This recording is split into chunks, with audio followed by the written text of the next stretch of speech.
क्योंकि ऐसे बेटे को जिंदा रखने का अब कोई फायदा नहीं जो आपको बाप ही ना मानता हो। मुझे और मां जी को अपनी कैद से आजाद कर दीजिए, या फिर जिंदगी की कैद से। देखो बेटा, मुझे बेटा कहने का हक आप खो चुके हैं। मुझे बस अपनी मां के पास जाने दीजिए। बेटा, तुम्हारी अम्मी जान का हर गिला जायज है। मैं खुद को तुम लोगों की तमाम मुश्किलात का सजावार समझता हूं। दरअसल अनजाने में मुझसे एक संगीन गलती सरजद हो गई थी, जिसका मुल्क को बहुत बड़ा नुकसान पहुंच सकता था, और मुझे सुनवाई से पहले उसकी सजा दी जा सकती थी।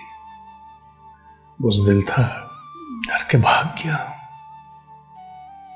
लेकिन जब एहसास हुआ कि मेरी गलती की सजा तुम लोगों को भी मिल सकती है, तो राब्ता करने की कोशिश की। वो घर भी तुम लोगों से खाली करवा लिया गया था। घर का नंबर भी अंडर ऑब्जर्वेशन था। कोशिश की कि इल्जाम धुल जाए। जब हालात ठीक हुए, वापस लौटा, तो पता चला कि तुम लोग घर छोड़ के जा चुके हो, बल्कि वो शहर ही छोड़ के जा चुके हो। उनकी तलाश में लाहौर पहुंचा और खुदा से दुआ मांगता रहा कि किसी भी तरह से मुझे मेरी बीवी और बेटियों से मिला दे, ताकि मैं उनसे माफी मांग सकूं। बेटा, प्लीज मुझे माफ कर दो।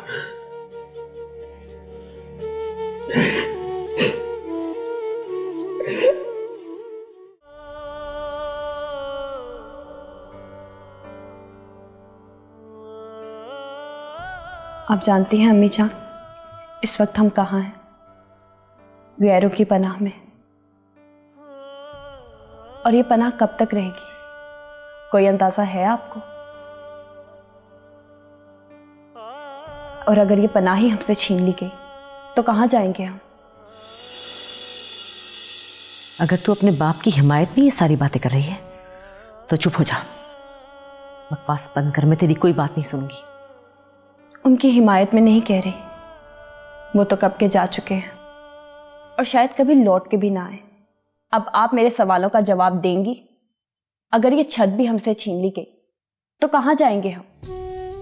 मुझे अपने अल्लाह पर भरोसा है, जिसने हमेशा हमें हर पनाह छिन जाने की बात नहीं बनाती है, वही हमें पनाह देगा। भरोसा तो मुझे भी है अल्लाह पर, और यही मानते हुए कह रही हूँ कि अल्लाह ने ही अब्बा जान को हमारे पास भेजा है, एक नई पनाहगाह बनाकर, एक मुस्तकिल पनाहगाह। आपने अपनी ज़िंदगी के 17 बरस उनके साथ गुजारे हैं, और आपको हमेशा यही गिला रहता था कि वो आपकी परवाह नहीं करते। लेकिन 5 बरस उनके बगैर गुजारने पड़े तो आपको यकीन हो गया कि आप उनकी पनाह में थी। अब वो लौट आए हैं अम्मी जान, अपनी शर्मिंदगी के साथ। अब वो आपकी परवाह भी करेंगे और हमारा ख्याल भी रखेंगे। आपको मानना होगा कि आप अकेली अपनी बेटियों की हिफाजत नहीं कर सकती। आप उनके बगैर अधूरी हैं। हाँ हाँ, अधूरी हूं मैं मानती हूं कि मैं अधूरी हूं, और मैं ये भी मानती हूं कि मेरे पास अपनी बेटियों के समेत खुदकशी के सिवा और कोई रास्ता नहीं था। और जो रास्ता था उसमें मेरी मासूमा इस दलदल में फंसी जा रही है। मेरा दिल नहीं मानता कि मैं उस शख्स को दोबारा कबूल कर लूं जिसकी वजह से हम आज इस मकाम पर, इस जगह पर पहुंचे हैं। दिल को इल्जाम मत दीजिए अम्मी जान, ये दिल की नहीं दिमाग की बगावत है, क्योंकि ये अना की जंग है, और अना की जंग दिल से नहीं दिमाग से लड़ी जाती है। अपने दिल से पूछिए, आप उन्हें कबूल करना चाहती हैं या नहीं? और अगर आपका दिल भी यही फैसला देता है तो मैं भी आपका साथ दूंगी। चली जा हलीमा, चली जा यहाँ से, जा, मुझे अकेला छोड़ दे, चली जा यहाँ से। अब हालात का तकाजा ये है कि हमें इंसार से जान छुड़ा लेनी चाहिए। हालात और मौके दोनों हमारी फेवर में। वो कैसे? वो ऐसे कि अब अंसार गुल की बीवी भी उसे मारना चाहती है। उसे हमारी मदद चाहिए और हमें उसकी। और इसके लिए हमें तुम्हारी मदद की जरूरत है। हाँ हाँ बताइए, मैं क्या कर सकता हूँ? जैसे ही हम अंसार गुल को कत्ल करें, तुम उसके घर जाकर उसकी बीवी को गिरफ्तार करो और उस पे इंसार गुल के कत्ल का मुकदमा दर्ज करो। मुकदमा बना के उसे हवालात में डाल दो और रेशम को हवालात में ही खत्म कर देना, ताकि रेशम बेगम किसी बयान में ये ना कह सकें कि अंसार गुल को मारने में हमने उसकी मदद की थी या उसने हमारी। मगर ये मैं कैसे कर सकता हूँ? ये भी अब हम तुम्हें बताएंगे। 101 तरीके होते हैं तुम्हारे पास ऐसा करने के, लेकिन कुछ नहीं, 101 तरीके में से एक तरीका मैं तुम्हें बता देता हूँ। जहरीली गैस सुनवा के मार देना। यार उसका गला काट देना और पास हथियार रख देना, कहना कि शर्मिंदगी में उसने अपने आप को काट दिया। कोई और तरीका बताएं? नहीं, इसकी जरूरत नहीं है, मुझे पता है मैंने क्या करना है। चल फिर ठीक है, इंतजार करना हमारे उस वक्त का जब हम तुझे कहेंगे और तू फौरन उसे गिरफ्तार करने पहुंच जाएगा। निकल अब, शाबाश। देखो अफसार, बस करें बाबा जान, आप बस करें। झूठ नहीं बोल सकते आप मेरे साथ, क्योंकि आपके हर जुर्म की तफसील है मेरे पास सबूतों के साथ। मासूमा को दुल्हन बनाकर इस घर में ले आए और फिर कहते हैं कि शादी की कोई जुर्म तो नहीं।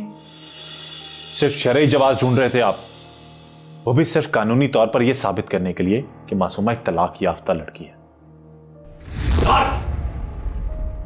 बंद करो अपनी ये बकवास। अगर आपके थप्पड़ मारने से ही मैं खामोश हो जाता तो आपका पहला थप्पड़ ही काफी था मेरे लिए। मुझे खामोश करवाने के लिए आपको मुझ पे गोली चलानी होगी। जहां इतने गुनाह करके उनके जवाब ढूंढ रखे हैं, वहां ये गुनाह भी कर दीजिए। मुझे जान से मारकर मासूमा के साथ अपनी नई जिंदगी शुरू कीजिए। मुझे और माँ जी को अपनी कैद से आजाद कर दीजिए, या फिर जिंदगी की कैद से। देखो बेटा, मुझे बेटा कहने का हक आप खो चुके हैं। मुझे बस अपनी मां के पास जाने दीजिए, उनकी जान को खतरा है। जहीरा भी कोई एक्शन नहीं लेना जब तक साले और अलीमा इस घर में हैं। हम कुछ भी नहीं करेंगे, वरना अंसार गुल रिएक्शन के तौर पे कुछ भी कर सकता है। हाँ, कहा जा रहा है कि ये घर उसके बेटे ने दिलवाया है। कहते तो हैं कि वो इनकी मदद कर रहा है, लेकिन मुझे अंकल, अगर आपको लगता है कि अफसार अपने बाप के साथ मिला हुआ है तो प्लीज अपना शक दूर कर लीजिए, क्योंकि मुझे 100% यकीन है कि वो सिर्फ हमारी मदद कर रहा है। बेटे, तुम्हारा यकीन 100% ठीक है, लेकिन हमें हर कदम बहुत एहतियात से उठाना होगा। तो अंकल, आपका क्या ख्याल है कि हमारा अगला कदम क्या होना चाहिए? बेटा, वक्त और हालात को मद्देनजर रख के ही कदम उठाना होगा। जब अंसार गुल को मारना ही है तो फिर वक्त और हालात दोनों हमें खुद ही पैदा करने होंगे। रोशन, अगर अंसार गुल को मारना पड़ा तो मैं खुद करूंगा। तुम इस सिलसिले में कुछ भी नहीं करोगे, ओके?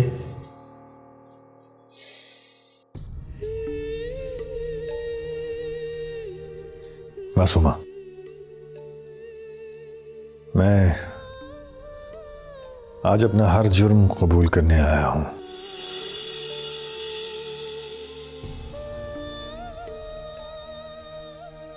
अपने तमाम गुनाहों का एतराफ करने आया हूं।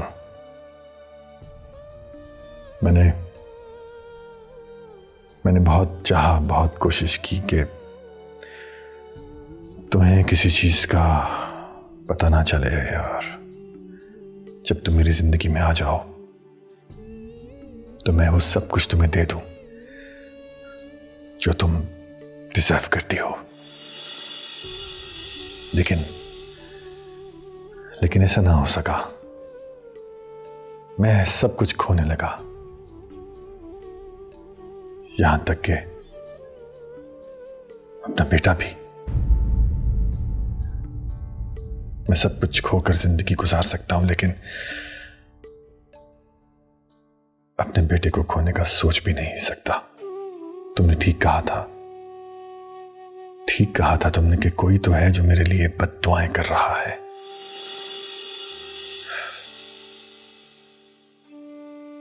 मैं अब उन बद्दुआओं का असर ज़ाहिल करना चाहता हूं, तुम्हें आजाद करना चाहता हूं, अपनी कैद से भी और अपने साथ हर ताल्लुक के कैद से भी। लेकिन मुझे थोड़ी सी मोहलत दे दो। जब तक सिकंदर अली जिंदा है तुम्हें यहां रहना पड़ेगा। उसके बाद मैं तुम्हें खुद रोशन के हाथ सौंप दूंगा। खुद तो तुम्हें खुशी दे ना सका, कम से कम रोशन के साथ एक सुकून भरी जिंदगी तो दे दूं। आखिर में सिर्फ इतना कहूंगा कि काश मैं किसी रोशन को तुम्हारी जिंदगी में लाया ही ना होता। तुम्हें धोखे से अपना बनाने की कोशिश ना की होती, भीख मांग ली होती तुमसे तुम्हारी मोहब्बत की। लेकिन खैर, हो सके तो मुझे माफ कर देना।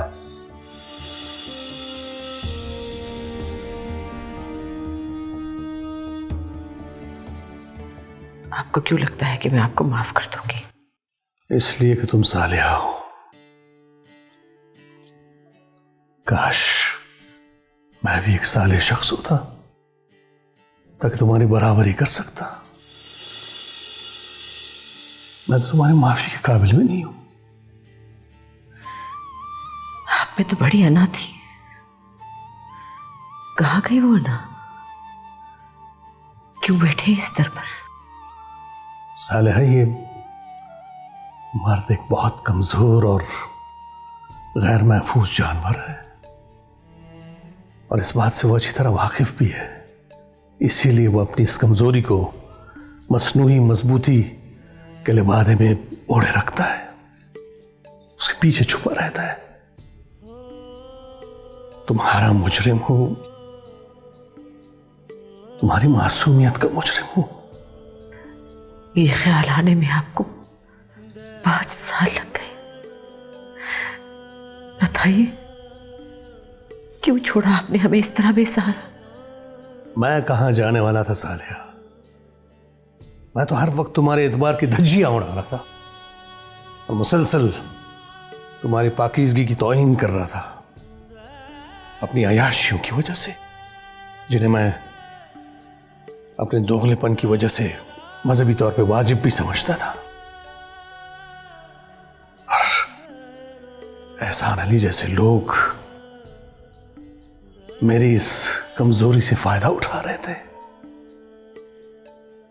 ऐसी ही बदमस्ती में मैंने कुछ कागजात पे दस्तखत कर दिए, सिर्फ किसी को खुश करने के लिए। बाद में पता चला मेरे दस्तखत असल में मुल्की सालमियत को नुकसान पहुंचा रहे थे। नतीजतन खुफिया इदारे मेरे पीछे पड़ गए। इत्ला मिली कि मुझे अरेस्ट करने पार्टी मेरे दफ्तर आ रही है। मैं दफ्तर में था, वहां से भाग निकला। फिर सोचा कि तुम लोगों के पास आऊं, लेकिन फिर ख्याल आया कि नहीं, मेरी वजह से तुम लोग भी धर लिए जाओगे। गलती बड़ी संगीन थी, मुझे एट द स्पॉट मारा भी जा सकता था। लिहाजा डर के मैं मुल्क से भाग निकला। बाद में मैंने बड़ी कोशिशें की कि तुम लोगों से राब्ता हो, लेकिन किसी ने मेरी मदद नहीं की, इस डर से कि कहीं मेरी वजह से वो भी न धर लिए जाए। लेकिन सालिहा, मैंने ये गलती दौलत हासिल करने के लिए नहीं की। प्लीज मुझे ये ताना कभी ना देना। तुम अच्छी तरह जानती हो कि मुझे दौलत की भूख कभी भी नहीं थी। आप जानते हैं आपके बाद कैसे गुजारा मैंने वक्त। जो जेवर आपने मेरे ना कहने के बावजूद मुझे लेकर दिए, शौक से पहना है, वो सब बेच दिए मैंने। घर के बर्तन, फर्नीचर, सब चीजें और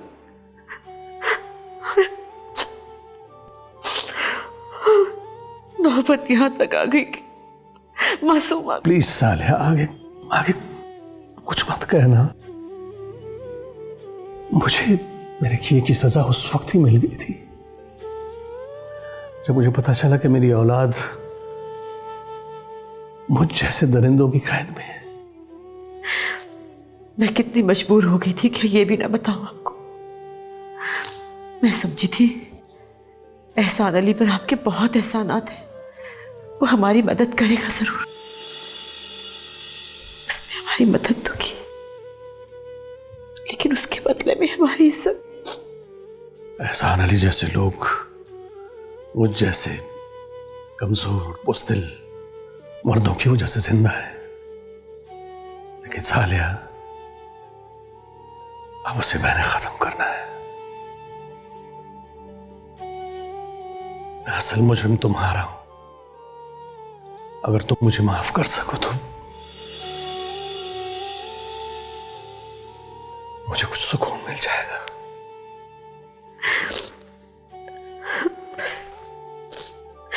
बस मेरी बच्ची को ला दीजिए, मेरी बच्ची को ला दीजिए, मेरी बच्ची को ला दीजिए।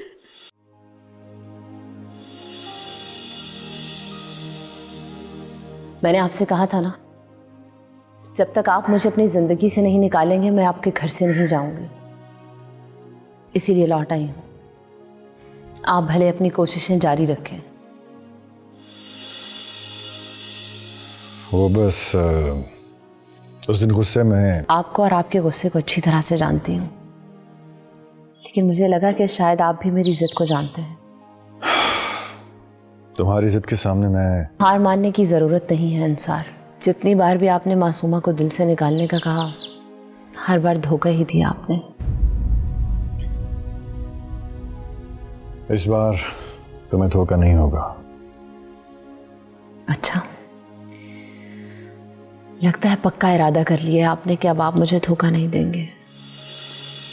हाँ, मेरा यकीन करो। इसका मतलब है कि मासूमा को आपने अपनी जिंदगी से निकाल दिया? हाँ। और अपने इस घर से?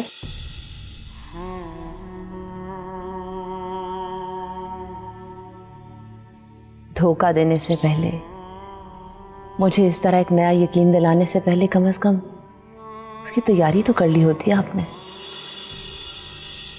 बाहर उसकी जान को खतरा है रेशम, और अंदर मेरी जिंदगी को, क्योंकि मैं अंदर बाहर की हर बात जान चुकी हूँ। अंसार, मुझे अब आपसे कोई धोखा नहीं चाहिए और ना ही आपके साथ अपनी कोई जिद मनवानी है मुझे। आप जैसे चाहते हैं अपनी जिंदगी गुजारिए।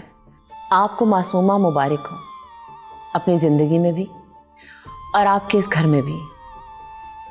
और इस बात पर मैं कैसे यकीन कर लूं?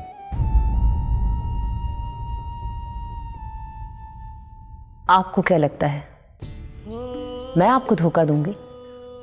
तुम धोखा देने वालों में से नहीं हो, मैं ये जानता हूं, लेकिन मैं ये भी जानता हूं कि तुम हार मानने वालों में से भी नहीं हो। दोनों में से कोई एक ही सूरत हो सकती है। या तो मैं धोखा दे रही हूं या फिर मैं हार मान रही हूं। तीसरी कोई सूरत नहीं हो सकती। जो आप सोच लें उसी पर यकीन कर लीजिए।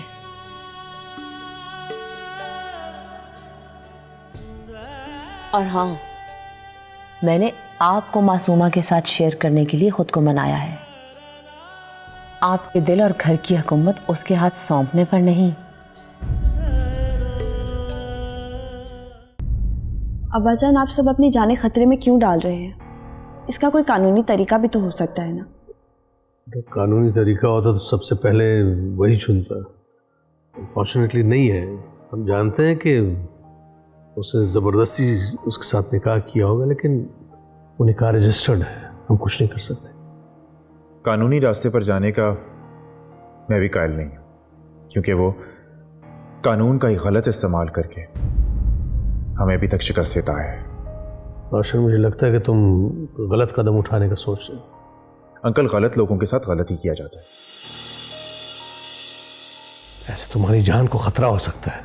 मुझे उसकी कोई परवाह नहीं है। मुझे क्या करना है मुझे बहुत अच्छी तरह से पता है।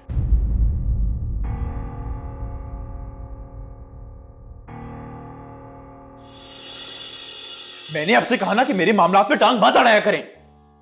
किस बात पे जिद कर रहे हो? इतना भड़क क्यों रहे हो तुम? जब मैं सोचता हूं कि उसने मासूमा के साथ कैसा कैसा सलूक किया होगा तो खून खौल उठता है मेरा। दिल करता है कि टुकड़े टुकड़े कर दो संसार को के।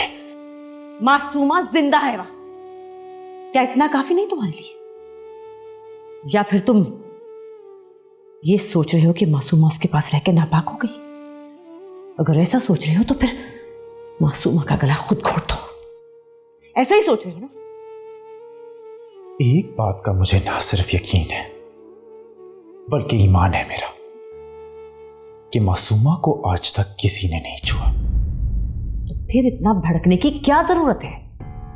मैंने मासूमा की आंखों में ऐसी मजबूरी देखी जो देख के मैं तड़प गया हूं। कैसा कैसा सलूक किया होगा उसके साथ, कैसे मजबूर किया होगा उसे कि वो आके मुझसे तलाक मांगे। वो तलाक इसलिए मांग रही थी क्योंकि अंसार गुल ने उसे तुम्हें जान से मार देने की धमकी दी थी। वो तुम्हारी जान बचाना चाहती है और तुम मौत के रास्ते पे जा रहे हो। तो आप क्या चाहती हैं कि मैं हाथ पे हाथ धरे बैठा रहूं? हाथ पे हाथ धरने को किसने कहा तुमसे? मैं तो इतना कह रही हूं कि मिलकर एक ताकत बनकर लड़ते हैं। पहले हम सब बिखरे हुए थे, कोई कहीं और कोई कहीं। अब तो हम सब मिल गए और हमें जीतना है, लेकिन इस जीत के लिए जज्बात की नहीं दिमाग की जरूरत है। जीत हमारे बहुत करीब है रोशन। खुदा के लिए कोई भी ऐसी हरकत मत करना जिससे सब कुछ तबाह हो जाए, जीत मुश्किल हो जाए हमारे लिए। एहसान अली, ओ एहसान अली, कौन है? ओ किसका? अली सुलेमान। उसको तो मासूमा की हमसे ज्यादा पड़ गई है। क्या कह रहा है, पूछ जरा। हेलो। क्या बना मेरे काम का? अरे हो जाएगा जनाब, आप बिल्कुल बेफिक्र हो जाएं। एक मुलाकात जरूरी है। हाँ तो आप आ जाए, हम हाजिर हैं। अकेले में मिलना चाहता हूँ आपसे। अकेले में? वो किस लिए? सुना है मासूमा और उस जैसी मासूम लड़कियां आप आसानी फराहम कर सकते हैं, बस इसीलिए मिलना चाहता हूँ। अच्छा, आपका मतलब है कि? जी हाँ, मेरा मतलब यही है। मेरा मतलब है कि जब तक मासूमा नहीं मिल जाती तब तक कोई और तो होना चाहिए। अरे वो बंदोबस्त तो मैं कर दूंगा, और जब बंदोबस्त करूंगा ना तो फिर मैं आपसे मैं आपको एडवांस की रकम देना चाहता हूँ। इसलिए मिलना चाहते हो? जरूरी है। ठीक है, मैं बता दूंगा तुम्हें। मैं इंतजार करूंगा। क्या कह रहा है? मुझसे अकेले में मिलना चाहता है। वो क्यों? कहता है कि जब तक मासूमा का इंतजाम नहीं होता कुछ और बंदोबस्त कर दो। वाह एहसान अली, वाह एहसान अली, वाह वाह एहसान अली, तेरा कारोबार तो दुबई तक पहुंचा हुआ है। नहीं चौधरी जी, ऐसी बात नहीं है। इस बंदे पे मुझे पहले ही शक है और अब ये शक बढ़ने लगा है। क्या मतलब? पता लगाना पड़ेगा कि इस बंदे की हकीकत क्या है। मुझे तो लगता है गेम कुछ और ही है।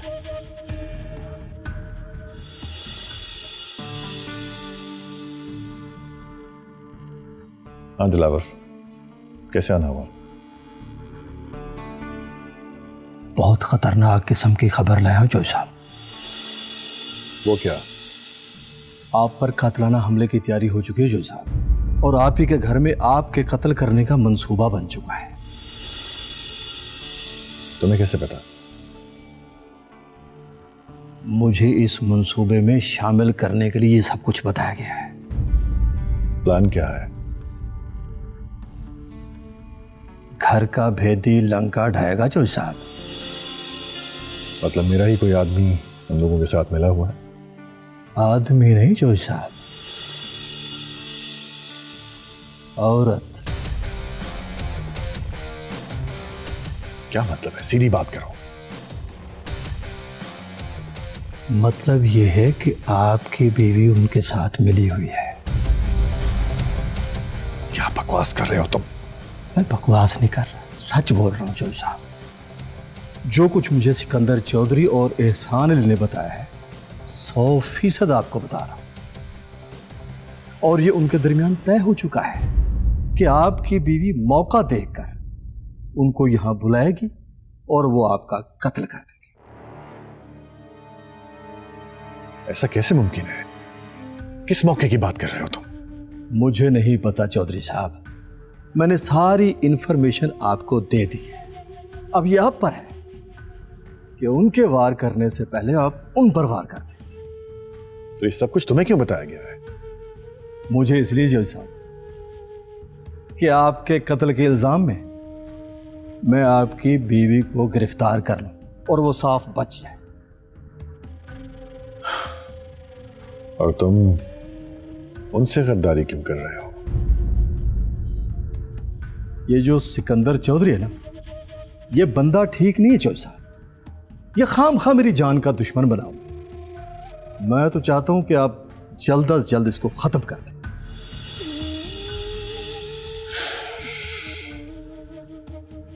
ठीक है, तुम जा सकते हो।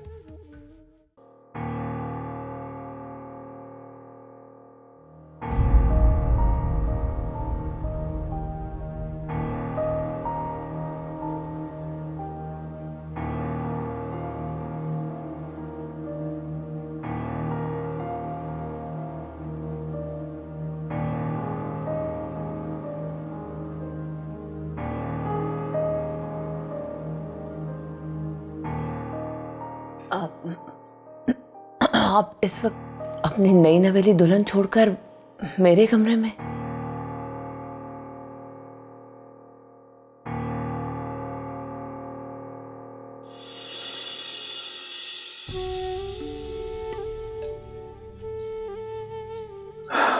आज तुम पर बहुत प्यार आ रहा है मुझे।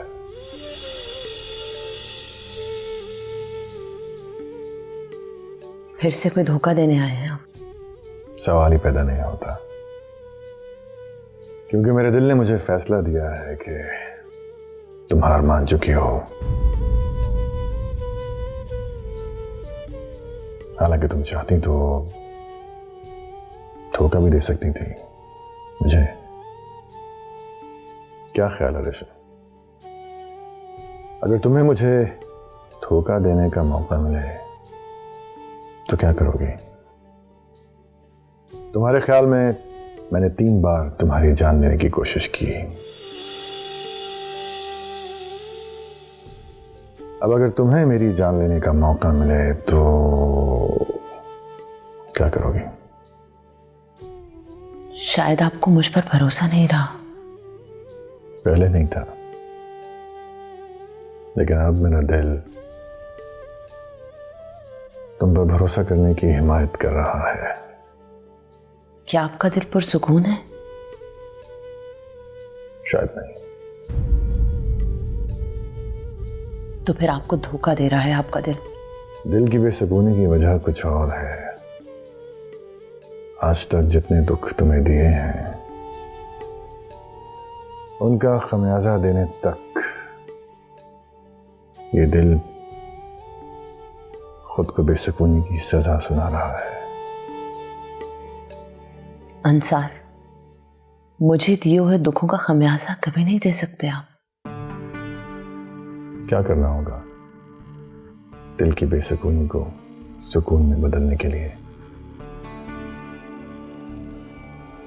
मासूमा को जान से मार दें। अगर आपको मुझ पर इतना ही प्यार आ रहा है और अपने दिल को पुरसुकून करना चाहते हैं तो फिर इसे कड़ा इम्तिहान समझकर कर गुजरिए।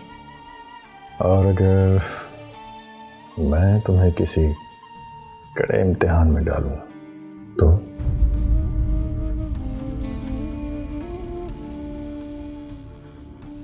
कौन सा इम्तिहान?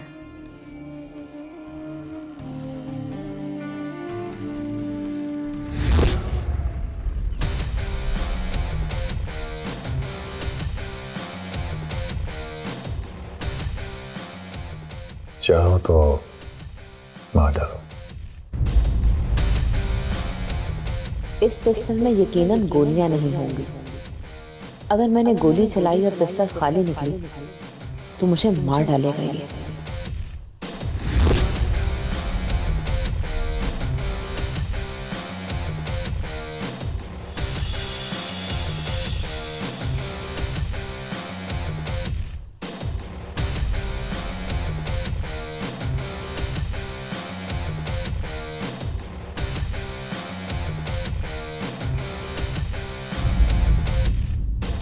करो फायर।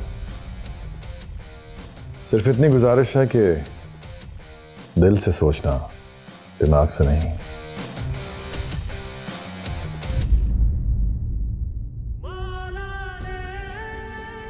अपने भरोसे को कायम रखिए।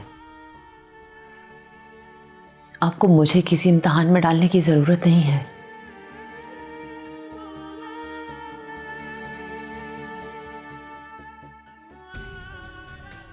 You know, ये गन अब सिर्फ सिकंदर अली पर चलेगी।